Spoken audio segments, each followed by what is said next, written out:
Lindsay, Pete, Jake, Brittany. Alright, so hundreds of years ago, if you were born without the ability to hear, you were limited to one form of communication, haptics.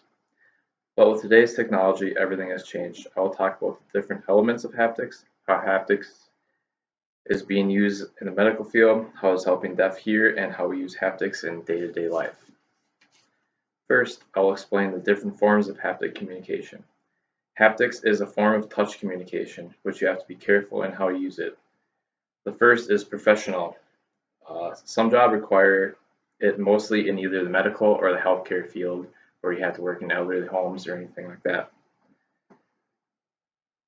Then there can be punishment, or slap or punch, or slapping someone or punching someone can be a strong form of communication.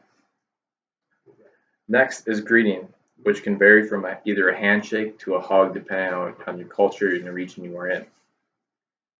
Fourth is guiding, which is pretty self-explanatory. It's where you physically help someone figure out where they're going and push them in a general direction. The sixth and final one I'll talk about is gaining someone's attention, which again is pretty self-explanatory. You're just tapping someone on the shoulder, trying to get their attention if they're not realizing who you are or what they're doing.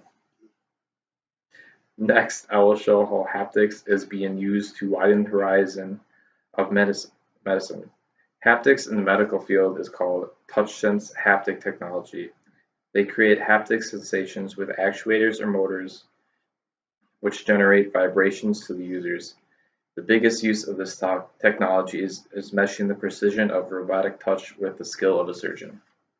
It allows the surgeon to create a smaller incision with a robot, but still be able to feel as through the use of a data glove, which mimics the same sensations as if you were actually doing the surgery yourself with the precision of a robot.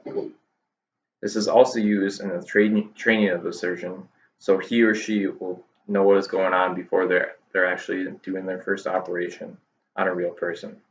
This technology is also being used to train astronauts to fly space shuttles because obviously you only have one shot at that. You can't really mess that up too much. Now I'll talk about how haptics is helping people who are deaf finally hear music. According to a Nobel laureate, a biophysicist at Harvard University, acoustic elements like pitch, loudness, and rhythm all have touch-based equivalents. Imagine sitting in a chair. You can't hear anything. The chair is full of speakers, different sizes, and then someone plays a song.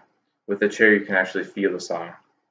Your body has all the senses your ears may not have or have the ability to find.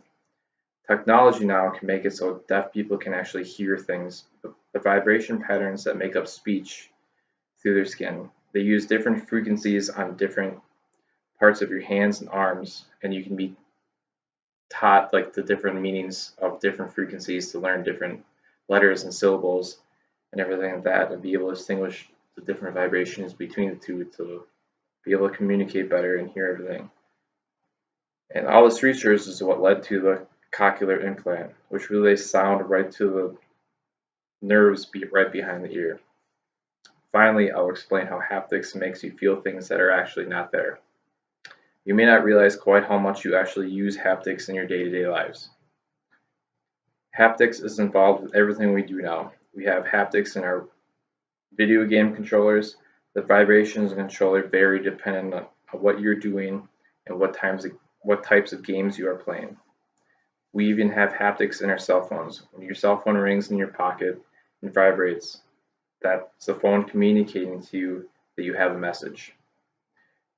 To you, that if you ever thought that your phone vibrates but it wasn't, that can show you what an impression technology can leave.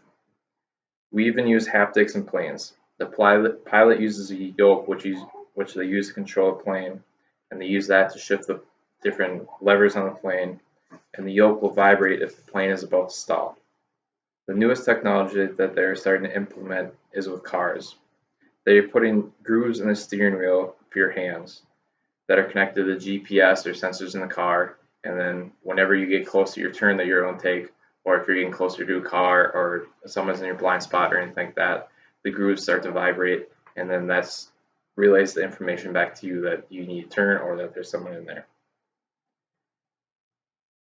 The use for haptics is endless. In summary, I've talked about the different forms of haptics, how haptics have been used in the media field, how it has helped the deaf hear for the first time, how we use haptics almost every day and barely know it. Now that you know a bit more on haptics and what it can all be used for, you can find a way to make it useful in your own life.